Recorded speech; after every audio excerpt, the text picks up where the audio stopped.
नमस्कार मंडळी, कसे आहात सगळेजण? चला तर मग आज बनवूयात उकडलेल्या बटाट्याची भाजी. त्यासाठी मी सगळ्यात आधी कुकरमध्ये बटाटा उकडून घेतला आहे. उकडलेला बटाटा बारीक कट करून घेतला. त्यानंतर फोडणीसाठी आपण कांदा, टोमॅटो, अद्रक लसणाची पेस्ट, कढीपत्ता, कोथिंबीरचा वापर करणार आहेत. एका पातेल्यामध्ये तेल गरम झालं की मोहरी टाकायची. मोहरी चांगली तडतडू द्यायची. त्यानंतर अद्रक लसणाची पेस्ट, कढीपत्ता आणि बारीक कट केलेला कांदा टाकून घ्यायचा. त्याला व्यवस्थित लालसर होईपर्यंत फ्राय करून घ्यायचं. कांदा लालसर झाला की त्यामध्ये बारीक कट केलेला टोमॅटो टाकून घ्यायचा. त्यालाही चांगलं तेल सुटेपर्यंत परतून घ्यायचं. त्यानंतर थोडीशी हळद टाकायची आणि हे मिश्रण व्यवस्थित फ्राय करून घ्यायचं. त्यानंतर जिरे मला कच्चे आवडतात, त्याच्यामुळे जिरे कच्चेच टाकायचे. तेलात टाकले की ते करपतात.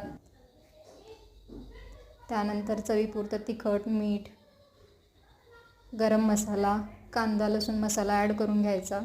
बारीक कट केलेली कोथिंबीर टाकायची आणि हे सगळं मिश्रण व्यवस्थित फ्राय करून घ्यायचं. तोपर्यंत एका साईडला आपण एका पातेल्यामध्ये पाणी गरम करून घेतले भाजीत टाकण्यासाठी.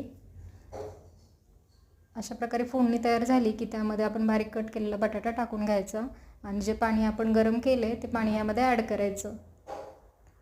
सगळं मिश्रण एकत्रित करून त्यानंतर वरून शेंगदाण्याचं कूट ॲड करायचं आणि चांगली एक उकळी येईपर्यंत भाजी शिजवून घ्यायची.